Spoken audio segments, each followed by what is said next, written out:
que hemos titulado ¿Todavía necesitamos a la familia? Todo este año hemos estado reflexionando acerca de la importancia de vivir como comunidad, que el Señor nos diseñó no para que seamos llaneros solitarios, sino para que podamos pertenecer a una comunidad y ser de ánimo para unos, para otros y dejarnos animar también por otras personas. Ya hablamos acerca de cómo el Antiguo Testamento nos habla de que Dios nos diseñó para vivir en comunidad. También reflexionamos en la carta de Pablo a los Efesios y respondimos a la pregunta ¿qué es la iglesia? Y ahora vamos a hablar acerca de la familia. La familia, ese punto nuclear, esa institución creada por el Señor para que sea la base de todas las estructuras sociales. Es algo que el Señor formó y es algo muy importante que entendamos a la luz de la Biblia. ¿Cuál es el diseño que Dios tiene para la familia? ¿Por qué es importante la familia? ¿Todavía necesitamos a la familia? La pregunta de esta serie, el título de esta serie, que es una pregunta, tiene que ver con el hecho de que hoy estamos en un tiempo de crisis donde se nos dice que no necesitamos a la familia. ¿Están de acuerdo? Que podemos estar bien solos, que en este mundo vivimos ¿a qué? A disfrutarlo, a pasarla bien, ¿sí o no? Entonces, si en este mundo venimos a pasarla bien, a disfrutarla, ¿por qué voy a querer casarme con una persona igual de odiosa que yo? No me tengo que casar, estoy bien así solo. ¿Por qué quiero tener hijos?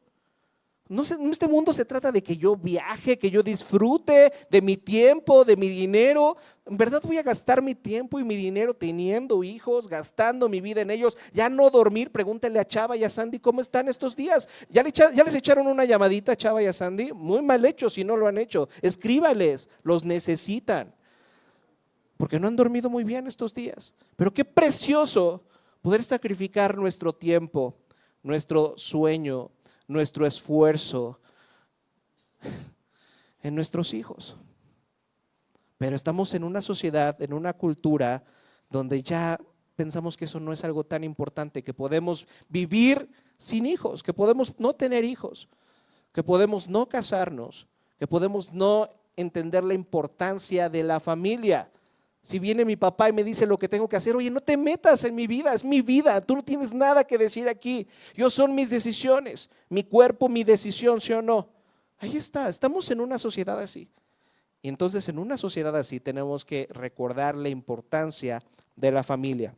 Así que esta mañana vamos a reflexionar en la carta a los Efesios, vamos a volver a retomar esta carta, solamente van a ser unos versículos, no se espanten, pero vamos a estar en Efesios capítulo 1, versículos del 3 al 5. Les pido que tengan sus Biblias abiertas ahí, en Efesios capítulo 1, versículos del 3 al 5.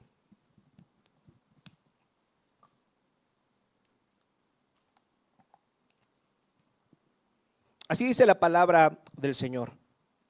Alabado sea Dios, Padre de nuestro Señor Jesucristo, que nos ha bendecido en las regiones celestiales con toda bendición espiritual en Cristo. Dios nos escogió en Él antes de la creación del mundo para que seamos santos y sin mancha delante de Él. En amor nos predestinó para ser adoptados como hijos suyos por medio de Jesucristo, según el buen propósito de su voluntad. Esta es la palabra del Señor y el título de la reflexión del día de hoy es ¿qué nos hace ser una familia? ¿Qué nos hace una familia? ¿Por qué somos una familia? ¿Por qué podemos ser una familia de sangre? ¿Y por qué podemos ser una familia de fe? De eso vamos a estar hablando el día de hoy. ¿Qué es lo que nos hace una familia? Y 3 puntos que vemos en este texto que leímos hace un momento son un padre, un hermano y una reconciliación. Eso es lo que vemos en estos versículos que acabamos de leer. Un padre, un hermano y una reconciliación. Vamos a reflexionar acerca de eso. El primer punto, un padre. Se nos dice un montón de veces, no hemos escuchado un montón de veces que se nos dice que la iglesia es una familia. Incluso ya hay algunas iglesias, ¿no?, que se llaman así, familia de fe. Ya, es una familia, la iglesia es una familia. ¿Pero eso es una realidad o es un simple cliché? ¿Qué piensan? ¿Es una realidad o es un simple cliché? ¿Realmente ustedes ven a la iglesia como su familia? ¿Realmente ustedes quieren invertir su tiempo, su dinero, su esfuerzo sus oídos santos y pulcros para escuchar las historias de los hermanos aquí en la iglesia? ¿Realmente quieren eso? ¿O ven a la iglesia más como que un club social al que me uno y pues a ver ahora cómo me van a servir hoy, a ver qué tan bueno está el sermón el día de hoy, ¿no? Ahí está, yo nada más vengo a sentarme, a escuchar, a que me sirvan, salgo de aquí, termina el culto, salgo huyendo de aquí y se acabó. Si tú estás viviendo así la iglesia, probablemente no estés entendiendo lo que es la iglesia, porque la iglesia es una familia. Realmente Dios diseñó a la iglesia como nuestra familia de fe. ¿Y qué implicaciones tiene eso? Fíjense, ¿cuántos tipos de familia conocen ustedes? ¿Cuántos tipos de familia conocen ustedes? ¿Conocen a los Soprano? ¿Sí conocen a los Soprano?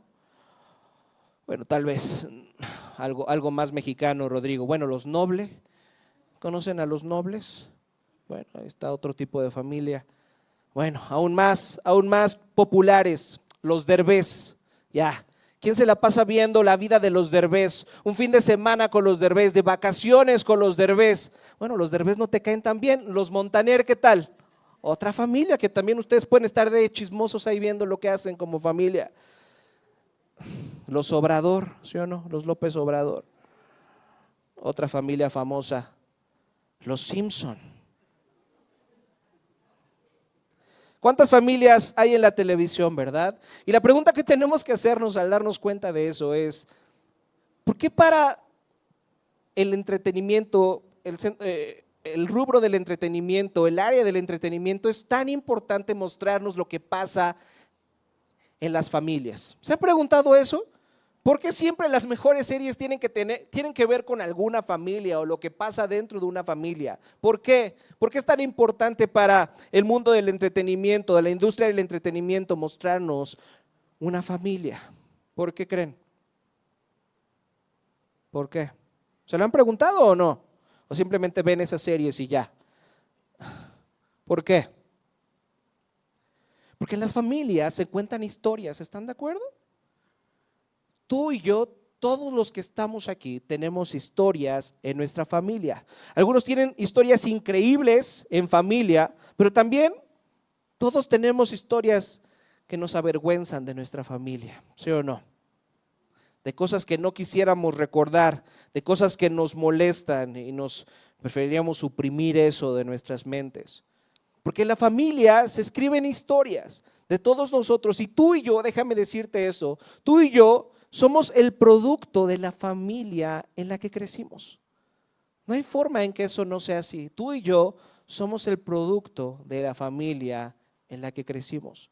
Tú crees los valores que te inculcaron en tu familia, aunque trates de alejarte de ellos lo más posible. Tú y yo somos lo que nuestra familia es, porque así lo diseñó Dios, que tú seas el reflejo de aquellas cosas que viviste en familia. Fíjense lo que se nos dice aquí en el texto que acabamos de leer, ahí en Efesios capítulo 1, versículo 3. Fíjense lo que nos está diciendo el apóstol Pablo. Dice, alabado sea Dios, ¿qué? Padre de nuestro Señor Jesucristo, que nos ha bendecido en las regiones celestiales con toda bendición espiritual en Cristo. Entonces fíjense cómo comienza Pablo, comienza alabando a Dios, pero luego nos dice esto, Padre de nuestro Señor Jesucristo. ¿Con qué está relacionando Pablo a Dios? ¿Se dan cuenta cómo inmediatamente lo está relacionando con una figura familiar, con una figura de padre? Y esto es muy importante porque el apóstol Pablo lo que nos está mostrando es que el Dios que se nos revela en la Biblia no es un Dios impersonal, no es un Dios inaccesible que no podemos conocer, que no nos podemos relacionar con ese Dios como creen los deístas, ¿están de acuerdo? Hay muchas personas que sí creen que Dios existe, pero creen que Dios es una fuerza que está por ahí, que creó todo el mundo y que dejó fluir al mundo y dicen, es que no puedo entender por qué existe maldad en este mundo, no puedo creer por qué existe sufrimiento en este mundo, pero al mismo tiempo no puedo creer esa tontería de que este mundo se haya creado por el azar, se haya creado así de la nada, que no estuvieron. ¿Qué es el 3I Atlas? ¿Escucharon acerca de eso estas semanas? ¿No escucharon acerca del 3I Atlas? Bueno, pues era ¿cómo le podemos llamar a eso? ¿Un cometa? ¿Un asteroide? ¿Un qué? Bueno, que se acercó a la tierra y muchas personas pensaban que era justamente lo que acaba de decir Samuel. ¿Escucharon lo que dijo Samuel? Era una nave. Muchas personas pensaron que ese gran cometa, porque tenía una forma ahí un poco extraña, así como de videojuego, de aliens, que era una nave, y muchas personas eso les trajo esperanza. Dijeron, oye, no estamos solos en este mundo, ya por fin van a llegar los aliens y nos van a colonizar. Qué bueno, qué buena noticia. Pero se dieron cuenta que pasó el cometa, que pasó el asteroide y que no vinieron los aliens, y dijeron, qué triste darnos cuenta de que en verdad estamos solos en este mundo, que los únicos seres inteligentes que hay en este mundo tan extenso somos los seres humanos. Y bueno, hay personas que han dicho, sí, o sea, si nosotros somos los únicos seres en este mundo, eso tiene que ver con el hecho de que Dios nos creó para algo. Pero hay muchas personas que dicen, yo no entiendo el sufrimiento, yo no entiendo el dolor, así que seguramente si existe un Dios es como un relojero cósmico, alguien que simplemente le echó cuerda al mundo y lo dejó andar, lo dejó ser. Eso es lo que creen los deístas, ¿están de acuerdo? Sin embargo, nosotros no creemos eso, y lo que nos está diciendo aquí Pablo es que el Dios de la Biblia, el Dios que se nos revela la Biblia, es un Dios que podemos conocer, que se puede relacionar contigo. Dice el apóstol Pablo, es como un padre. Él es el Padre de nuestro Señor Jesucristo. Y mi pregunta para ti esta mañana es, ¿qué tipo de padre tuviste en este mundo? ¿Cómo era tu padre terrenal? ¿Fue un padre que te abandonó? ¿Fue un padre ausente emocionalmente? ¿Fue un padre que te avergonzó? ¿Que te lastimó? ¿Que trató de controlarte o que trata de controlarte?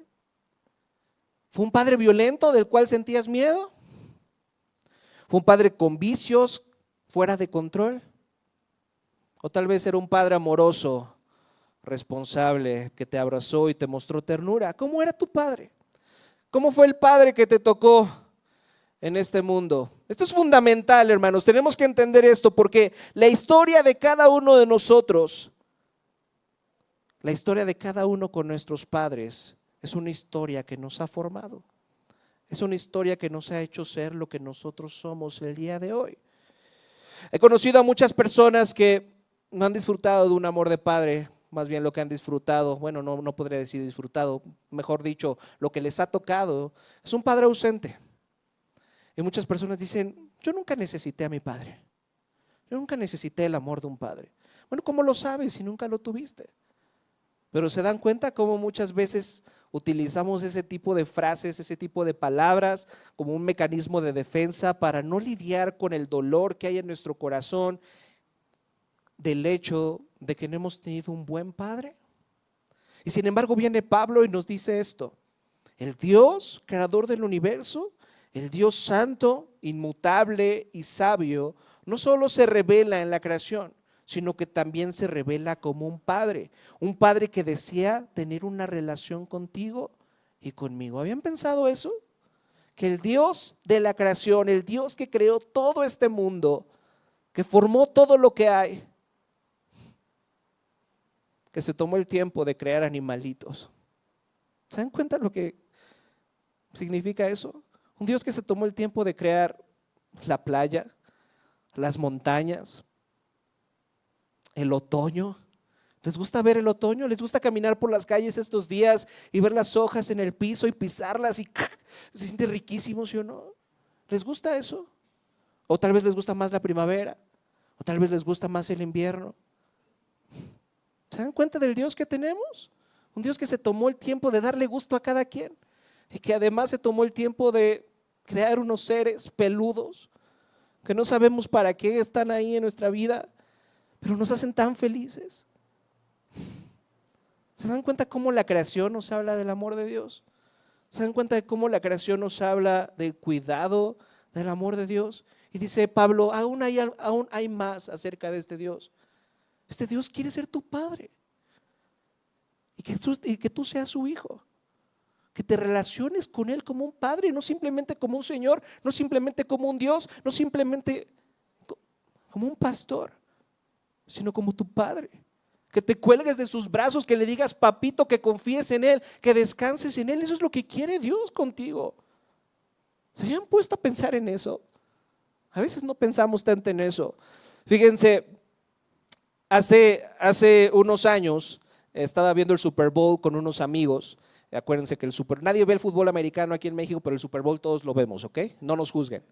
Así como la Serie Mundial. Nadie ve el béisbol, pero la Serie Mundial todos se vuelven fanáticos del béisbol. Bueno, estaba yo viendo el Super Bowl con amigos y era el tiempo donde Tom Brady ganaba todos los Super Bowls. ¿Se acuerdan de ese tiempo oscuro en el mundo de la historia del fútbol americano? Bueno, pues entonces terminó ese partido y los Patriotas ganaron el campeonato. Y entonces, ¿qué creen que hicieron los periodistas? ¿Sobre quién fueron? ¿Sobre quién corrieron para obtener sus primeras impresiones? Sobre Tom Brady, el quarterback de los Patriotas. Y entonces corrieron a él para hacerle una entrevista. Y yo me quedé viendo esa imagen y algo que me llamó muchísimo la atención es que a Tom Brady no le importaron todos esos periodistas, los ignoró. Y yo lo veía desesperado buscando a alguien. Dije, pues quién sabe quién está buscando, debe estar buscando a su coach o a alguien de su equipo para abrazarlo. Y la cámara lo siguió y corrió y abrazó a sus hijos. A sus hijos pequeños los cargó, los abrazó. Y entonces me quedé pensando, viendo esa imagen y dije, qué padre ha de ser un hijo de Tom Brady, ¿no lo creen?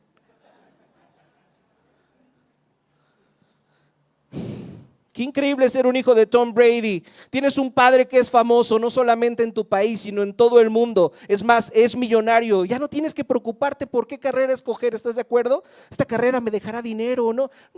Estudia lo que tú quieras, mijito. Tienes un padre millonario que te va a pagar una y otro error que tú tengas en tu vida. Confía en que tú tienes ese papá que va a estar contigo aunque te equivoques. Ahí está, te va a respaldar aunque no escojas la mejor carrera o no encuentres el mejor trabajo. Además te puede enseñar a jugar fútbol americano.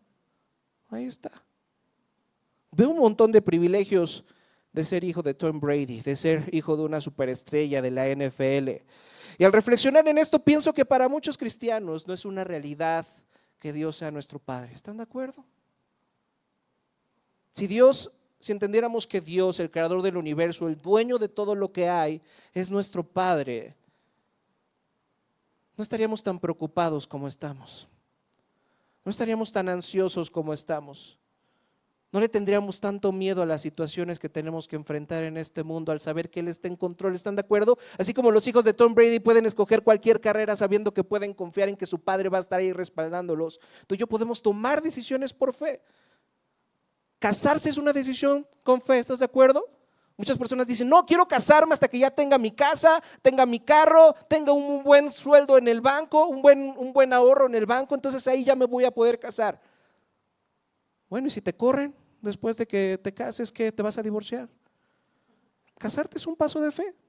No sabes lo que va a pasar después de que te cases. ¿Tener hijos será un paso de fe? ¿Tener un hijo será un paso de fe? Hay muchas personas que dicen, no es una irresponsabilidad traer hijos a este mundo cuando no tengo un buen ahorro para que estudien en la mejor universidad del país. No es una irresponsabilidad hacer eso, traer un hijo a este mundo a sufrir mi carencia y mi pobreza. Mejor no tengo hijos.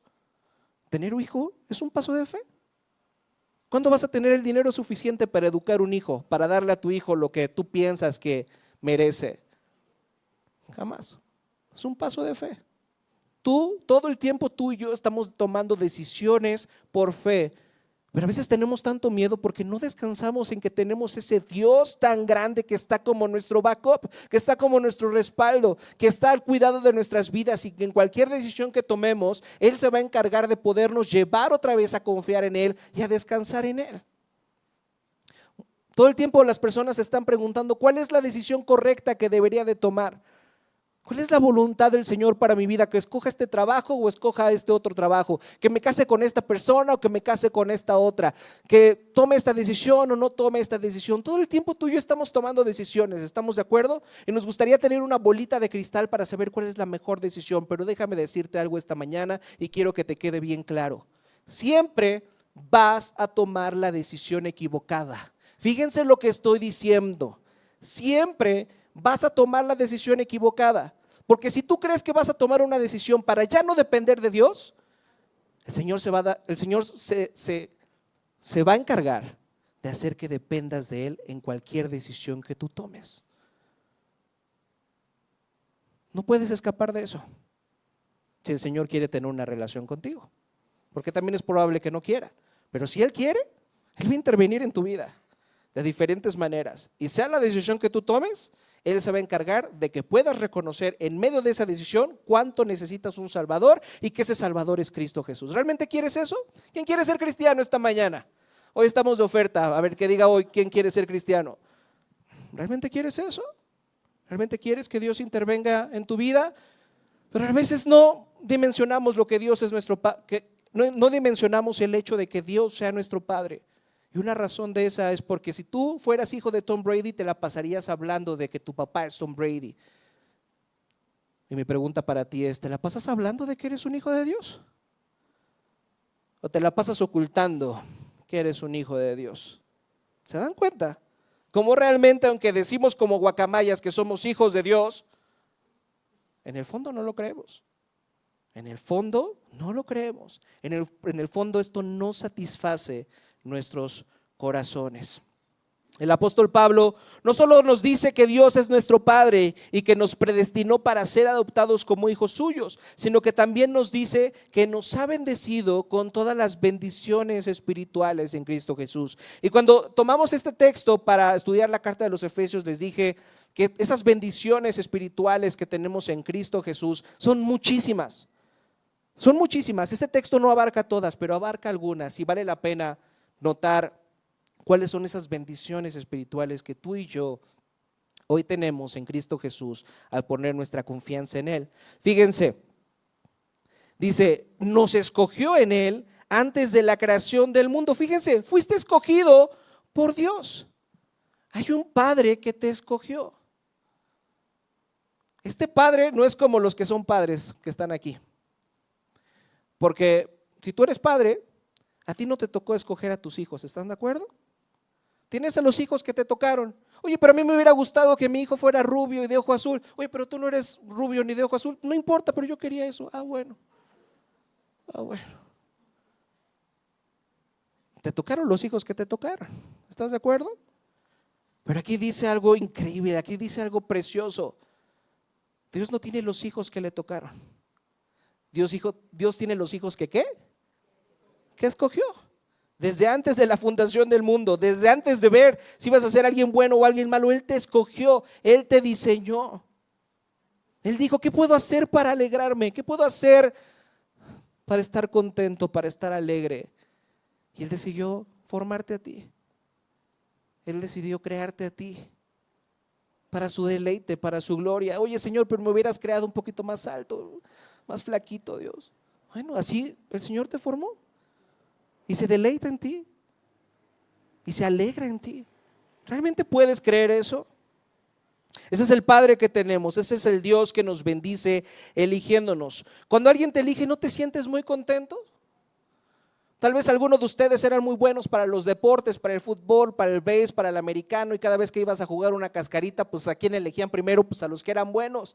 Pero si tú eres como yo, chaparrito para el básquetbol, pie plano para el fútbol, pues a veces no te escogen tanto y te quedabas ahí rezagado. Pero ¿qué pasa cuando alguien te escoge? ¿Qué pasa cuando alguien ve lo más hermoso en ti, pero al mismo tiempo ve lo más horrible en ti, lo más detestable en ti? Y a pesar de conocer lo más horrible y también conocer lo más hermoso, decide quedarse contigo. ¿No es eso algo increíble? ¿No es eso realmente lo que todos anhelamos y deseamos en lo profundo de nuestro corazón? Alguien que nos conozca profundamente, que sepa nuestras cosas buenas, sí, pero también que nos acepte con todas nuestras cosas terribles y a pesar de eso decida quedarse con nosotros, decida amarnos. Eso es lo que está en el fondo de cada corazón humano. Ese es el deseo más oculto en cada corazón humano. Pero aquí fíjense lo que nos dice Pablo. Este Dios, este creador que quiere relacionarse con nosotros, nos escogió en Cristo junto antes de la creación del mundo. Y luego dice, para que seamos santos y sin mancha delante de Él. Entonces, fíjense, Dios te escogió para Él, pero no te escogió para dejarte así como estás. Dios te escogió para educarte. Dios te escogió para santificarte. Dios te escogió para disciplinarte y eso es lo que a muchas personas no les gusta, ¿verdad? ¿A quién le gusta eso? ¿A quién le gustaba cuando sus papás les decía, deja de comer porquerías, cómete tus verduras? ¿A quién le gustaba eso? Ya no te comas otra hamburguesa, ya éntrale la lechuguita, ya fue mucho de hamburguesas. Deja de tomar refresco, ¿toma qué?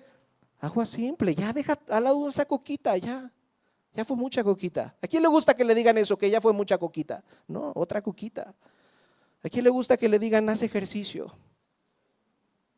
¿Por qué muchas personas dejan de ir al doctor en estos días? Porque ya sé que me va a pesar, me va a decir que estoy gordo y que me va a decir que tengo que hacer ejercicio, eso ya lo sé. Para eso voy al doctor, mejor no voy, mejor me quedo aquí con mis dolores. Para que me digan eso, mejor no voy. ¿A quién le gusta que le digan, oye, recoge el tiradero de tu cuarto? ¿Se acuerdan de esas palabras? A nadie nos gusta eso. Pero eso es lo que hace un padre, ¿están de acuerdo? Un padre, si nos ama verdaderamente, no nos va a dejar en nuestro desorden, no nos va a dejar en lo que queremos hacer y nos va a llevar a la disciplina, nos va a educar. Y entonces Dios, me encanta como dice la Biblia, nosotros hemos experimentado lo que es la relación con un buen padre, porque un padre jamás le va a dar el lugar de pan a sus hijos serpientes. No, ustedes tienen padres y les va a dar pan. Pero qué mejor es nuestro Padre Celestial, porque tenemos padres que han sido pecadores, que nos han traumado, que nos han lastimado, pero nuestro Padre Celestial nos ama con un amor perfecto. Y si Él te ama con un amor perfecto, y si tus padres terrenales te disciplinaban, ¿qué esperabas que hiciera este Dios contigo? ¿En verdad esperabas otra cosa? No es que yo soy así, no, pues el Señor te ama, pero quiere que dejes de ser así. Quiere que seas más como ¿quién? Como Cristo.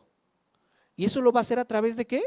De la disciplina. ¿Puedes entender eso? ¿Puedes entender que cada enfermedad, que cada problema en el matrimonio, que cada problema con tu hijo, que cada problema con tus padres, que cada problema con tus hermanos, que cada problema en el trabajo, es una forma en la que Dios está intentando disciplinarte, está intentando educarte, está intentando santificarte, te está intentando quitar lo sabroso?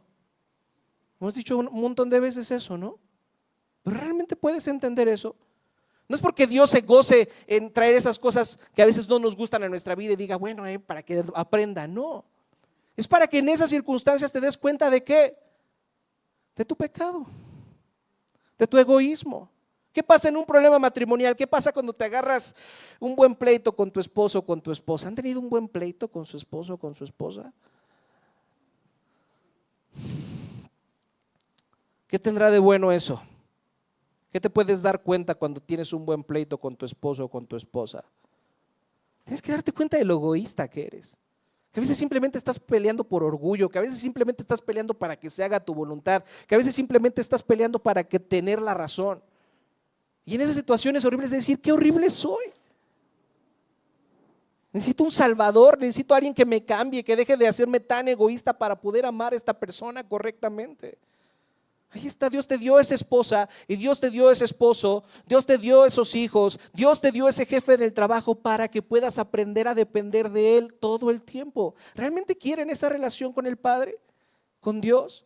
Porque si Dios es su Padre, entonces los va a disciplinar, los va a poner en estas circunstancias para que aprendan a depender de Él todo el tiempo. ¿Realmente quieren eso? ¿Qué les parece este sermón? ¿No quieren que ya mejor terminemos aquí? Dice, nos escogió en Él para que seamos santos y sin mancha delante de Él. En amor nos predestinó para ser adoptados como hijos suyos por medio de Jesucristo, según el buen propósito ¿de qué? De su voluntad. Nos predestinó para ser hijos suyos. Dios se ha decidido a que tú y yo seamos suyos, personas que están en rebelión natural en contra de Él, que siempre quieren hacer su voluntad, que siempre quieren hacer lo contrario a lo que Dios quiere, que siempre están pensando en sus deseos egoístas. A esas personas Dios los eligió para ser los suyos, para que sean sus hijos. Dice que nos adoptó. ¿Qué es más fácil? Adoptar un bebé recién nacido que tú puedes educar, que tú puedes formar, que tú puedes hacer a tu estilo, O adoptar un niño de 10 años que es berrinchudo, que patalea, que no te hace caso, que te dice groserías, que ha aprendido malos modales. ¿Qué creen que es más fácil? Al recién nacido, ¿verdad? Sin embargo, Dios ha adoptado hijos desobedientes, que patalean, que son groseros, que están en rebelión en contra de Él todo el tiempo. Y nos quiere educar, nos quiere formar, nos quiere hacernos a la imagen de su Hijo. Fíjense, ¿pueden creer esto? Este es el Evangelio y las implicaciones que esto tiene. El hecho de entender que tenemos un Padre que ha hecho todo para relacionarse contigo y conmigo, para que seamos sus hijos, para que seamos sus hijos, para que seamos de Él, para entrar en una relación con nosotros. Ese es el Dios que adoramos. Entonces tenemos un Padre, pero fíjense, también en esta familia tenemos un hermano. Punto número 2, un hermano. Ahora vamos a ir a otro texto. Les pido que vayan buscando en sus Biblias Hebreos capítulo 2, versículo 14. Vamos a leer del versículo 14 al versículo 17. Hebreos capítulo 2, versículos 14 al 17. Y entonces tenemos historias también entre hermanos, ¿no? Así como tenemos historias entre hijos y padres, tenemos historias también entre hermanos. Y tenemos historias trágicas de hermanos, también tenemos historias hermosas entre hermanos, historias de hermanos que eran muy unidos y que siempre hacían todo juntos, pero también hermanos que terminaron odiándose y que ya ni siquiera se ven. Hay un montón de historias de hermanos. Pero fíjense esta historia de hermanos que nos cuenta Hebreos capítulo 2, versículo 14. Dice, por tanto, ya que ellos son de carne y hueso, ¿quiénes ellos? Tú y yo. Tú y yo somos de carne y hueso, ¿están de acuerdo? Dice, Él también compartió esa naturaleza. ¿Él quién? Jesús. Entonces vamos a parafrasear este texto para que lo entendamos mejor. Por tanto, ya que tú y yo somos de carne y hueso, Jesucristo también compartió esa naturaleza humana para anular mediante la muerte al que tiene el dominio de la muerte, es decir, al diablo, y librar a todos los que por temor a la muerte estaban sometidos a esclavitud durante toda la vida. Pues ciertamente no vino en auxilio de los ángeles, sino de los descendientes de Abraham. Por eso era preciso que en todo se asemejara a sus hermanos, para ser un sumo sacerdote fiel y misericordioso al servicio de Dios, a fin de expiar los pecados del pueblo. Dice, por eso era preciso que en todo se asemejara a sus hermanos. ¿Quién es nuestro hermano? Cristo.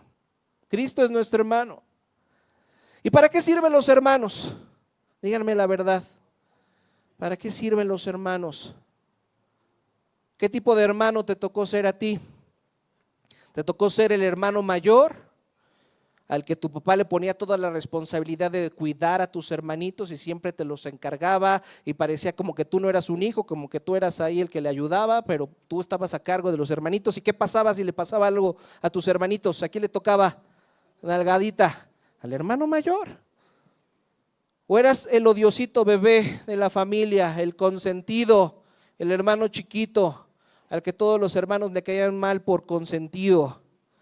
¿O fuiste el hermano del medio, el sándwich, el que nadie le hacía caso, que los papás ni siquiera sabían a qué hora llegaba, a qué hora regresaba, pero a pesar de eso, a pesar de que nadie sabía dónde estaba el hermano del medio, aprendió a relacionarse bien con otras personas y siempre se llevó bien con otras personas porque aprendió a valerse por su cuenta? ¿Qué tipo de hermano te tocó ser? Fíjense, los hermanos son parte fundamental de nuestras historias familiares, porque con ellos compartimos lo más íntimo, las alegrías, pero también las penas, las carencias, pero también las bendiciones, los conflictos de nuestros padres y también el ambiente de nuestro hogar. Nuestros hermanos nos conocen mejor que nadie. Por eso a veces hay relaciones entre hermanos que parecen irreconciliables, ¿están de acuerdo? Muchos hermanos que están peleados y ya ni siquiera se pueden ver ni en pintura porque han compartido tanto, se conocen tanto, que a veces hay situaciones que son muy difíciles de reconciliar.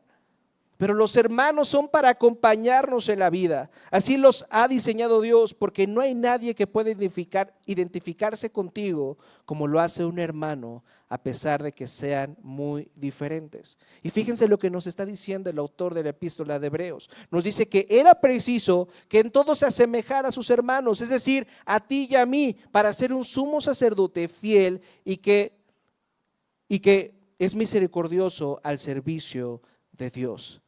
Entonces, Tenemos un hermano, eso es lo que nos está diciendo el autor de Hebreos, ¿están de acuerdo? Y dice que ¿qué? Que está a nuestro servicio, que está para servirte a ti y a mí.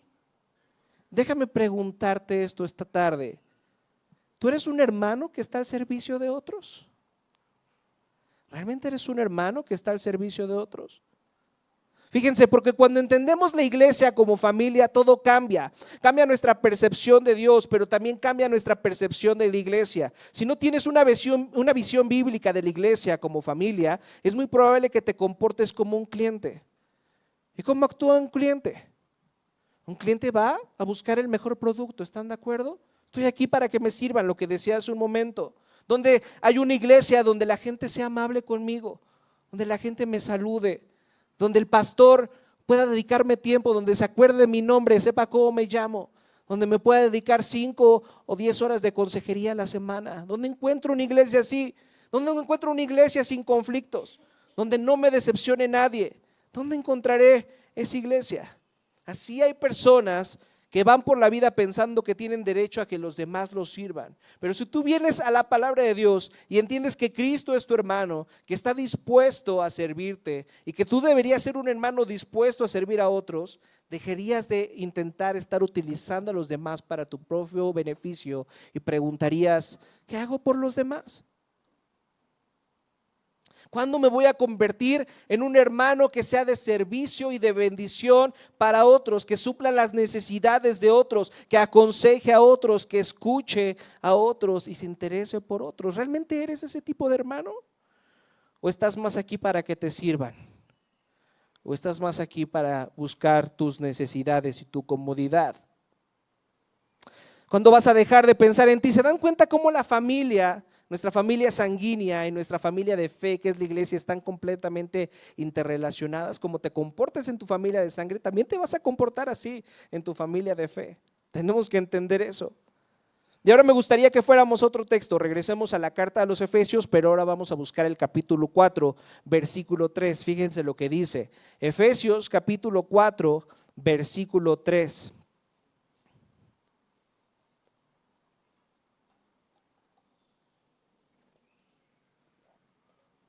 ¿Qué dice? Dice, esfuércense por mantener la unidad del Espíritu mediante el vínculo de la paz. Fíjense, la iglesia y la familia van a requerir ¿qué? ¿Con qué comienza Pablo en el versículo 3? ¿Qué van a requerir tu familia y la iglesia? Van a requerir esfuerzo. Para mantener una familia unida se va a requerir esfuerzo. ¿Por qué? Porque es muy difícil mantener una familia unida. ¿Por qué es tan difícil mantener una familia unida? Cuéntenme sus experiencias. Porque todo el mundo quiere hacer su voluntad, ¿sí o no? Porque hay dificultades, porque hay pleitos, porque pasan cosas difíciles. Y si tú quieres mantener la unidad de la familia, vas a tener que esforzarte mucho. Vas a tener que esforzarse mucho para perdonar y pedir perdón. ¿Estás de acuerdo? Para poder vivir en familia, vas a tener que esforzarte en perdonar y pedir perdón.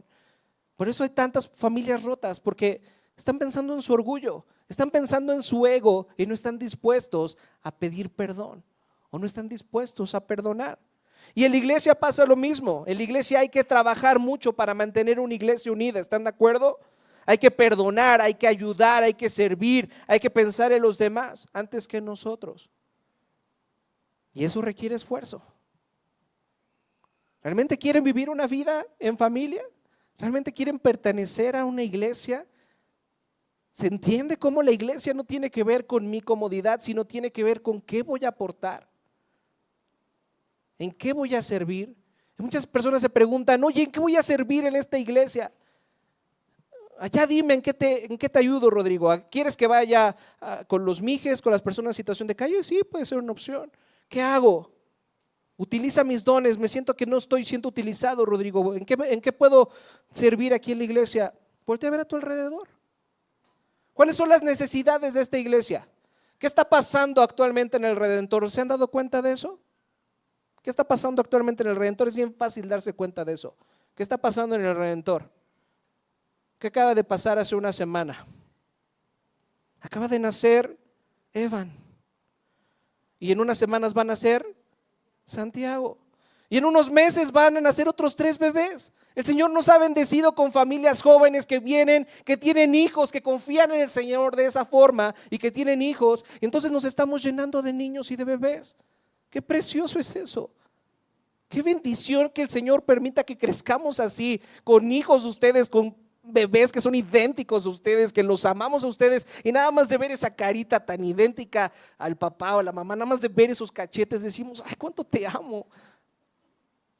Pero ¿los amas de dientes para afuera o en verdad estás interesado en esos bebés? En verdad, ¿en qué puedo servir esta iglesia? Voltea allá atrás, hay unos 3 salones bien grandotes allá atrás que necesitan maestros. Tenemos un salón aquí de cuneros que necesita cuidadores, personas que quieran dar su tiempo, su esfuerzo, su paciencia para cuidar a bebés, para enseñar a niños el evangelio. ¿Realmente estás feliz de que en esta iglesia haya niños?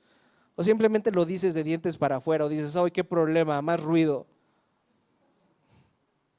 Debemos de ver realmente si estamos viendo esta iglesia como nuestra familia y como una oportunidad para servir a otros. Y Pablo continúa diciendo, esfuércense por mantener la unidad del espíritu mediante el vínculo de la paz. Hay un solo cuerpo y hay un solo espíritu, así como también fueron llamados a una sola esperanza, un solo Señor, una sola fe, un solo bautismo, un solo Dios y Padre de todos, que está sobre todos y por medio de todos y en todos. ¿Se dan cuenta?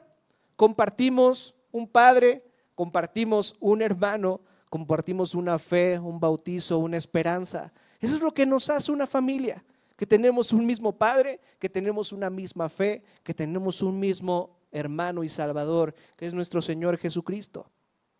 ¿Se dan cuenta que tenemos tantas cosas en común si estamos en Cristo?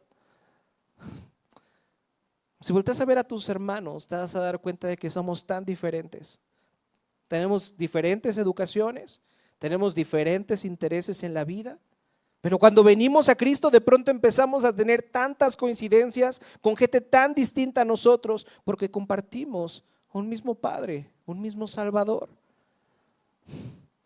Algunas personas vienen a la iglesia y dicen, oye, ¿qué tengo que hacer para pertenecer a esta iglesia? ¿Qué tengo que hacer para ser cristiano? Bueno, ven, bautízate, hazte miembro de la iglesia.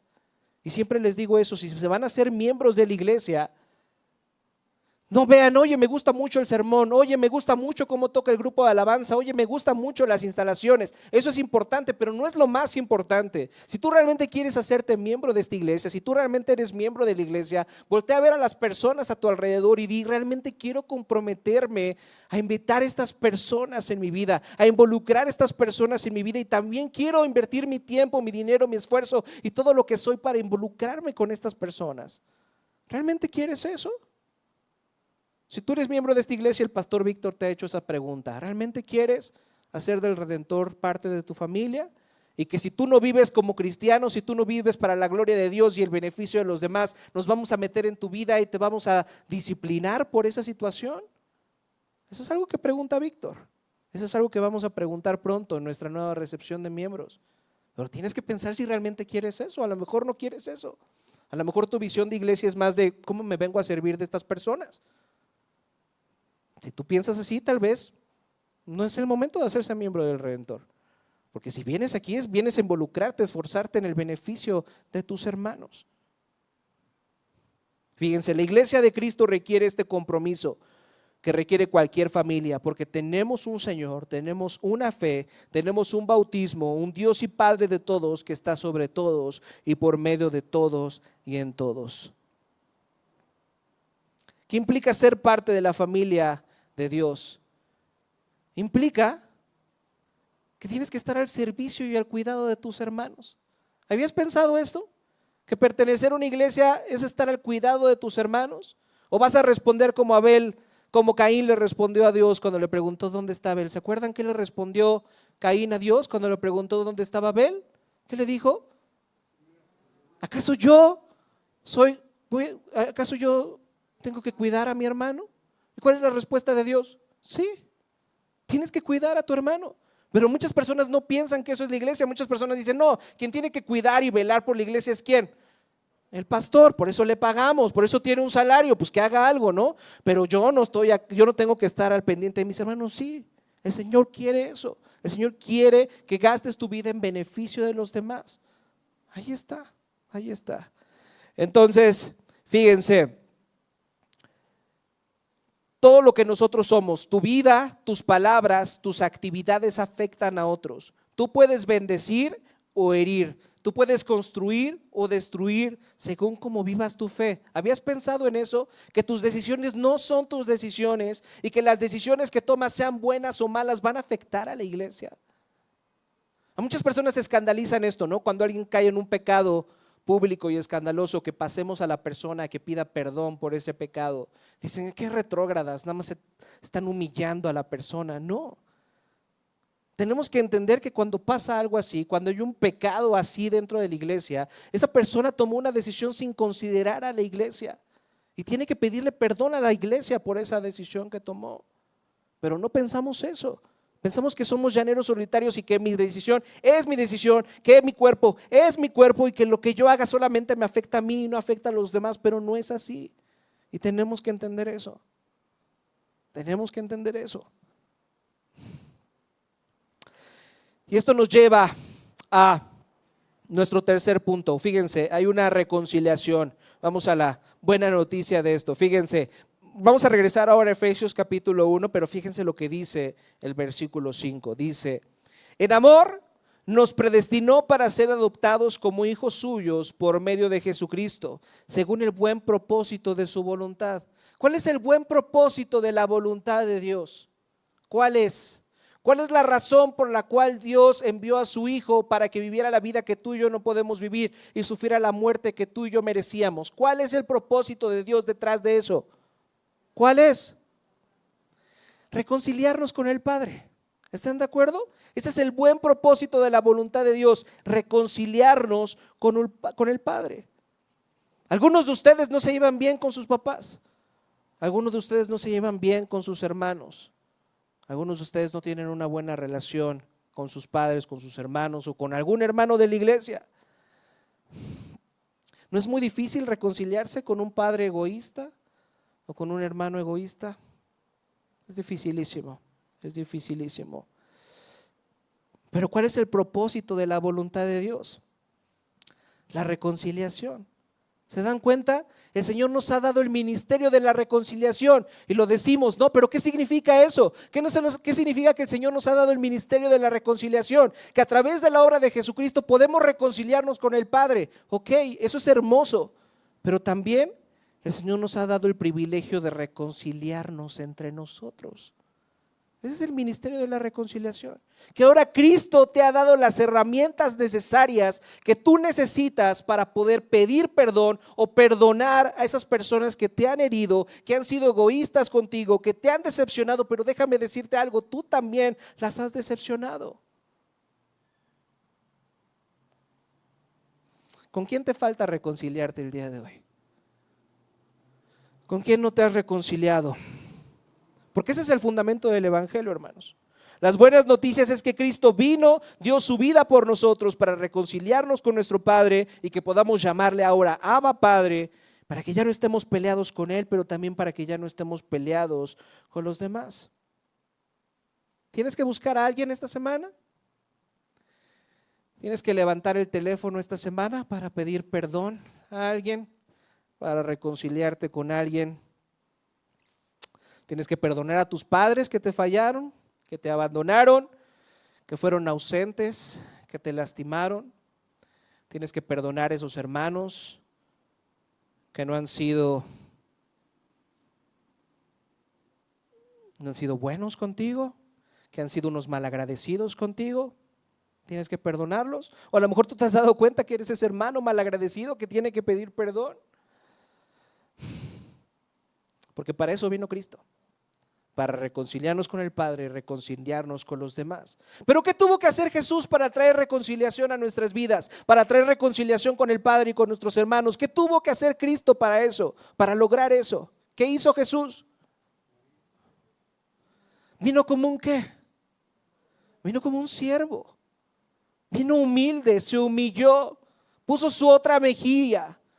para que tú y yo ahora podamos disfrutar de esa reconciliación que trae con el Padre y con los demás. ¿Y verdad piensas que tu forma de reconciliarte va a ser seguir siendo orgulloso? ¿Va a seguir tratándote de ti, de tu ego, de tu orgullo? ¿O estás dispuesto ahora al ver lo que Cristo hizo por ti a poner la otra mejilla y entonces ir a ofrecer perdón o a pedir perdón? Podemos tomar esa actitud de siervos, de unidad y reconciliación a la luz de lo que hemos reflexionado hoy acerca de la familia y la iglesia. Voltea a ver a los que tienes alrededor. Hagan esto hoy. Tal vez no te gusten mucho a las personas que ven a tu alrededor, que ves a tu alrededor, pero son tus hermanos, son tu familia. El Señor te ha puesto al cuidado de ellos. El Señor te ha puesto para que los ames, para que los sirvas, para que gastes tu vida a favor de ellos, para que les pidas perdón, para que ellos te ofrezcan perdón a ti. ¿Quieres esa vida? Tenemos un hermano que sirvió y nos ha reconciliado con el Padre y con los demás. Que esas verdades del Evangelio transformen nuestro corazón y transformen la forma en la que nos relacionamos con los demás. Vamos a orar. Padre amado, gracias por unirnos a ti por medio de Cristo y en Él hacernos parte de una familia de fe, una familia hermosa. Pero Padre, te pedimos que nos des un corazón nuevo, una mente renovada y ojos abiertos para vivir como hermanos y hermanas, responsables unos de otros. Gracias por nuestra familia biológica. Gracias por todas esas experiencias que nos han formado y que nos han hecho ser lo que hoy somos. Pero también te damos gracias por esta familia de fe, Padre, con la que estás escribiendo una historia eterna, con quienes vamos a compartir la eternidad. Ayúdanos a servir, a animar y a acompañar a los que están a nuestro alrededor, Padre. Que no solamente esperemos ser ayudados, sino que también busquemos a quién ayudar y a quién bendecir, al ver la forma en la que Cristo ha hecho todo para nuestro beneficio. Te lo pedimos, Padre, en el nombre precioso de nuestro Salvador Jesucristo. Amén. Amén.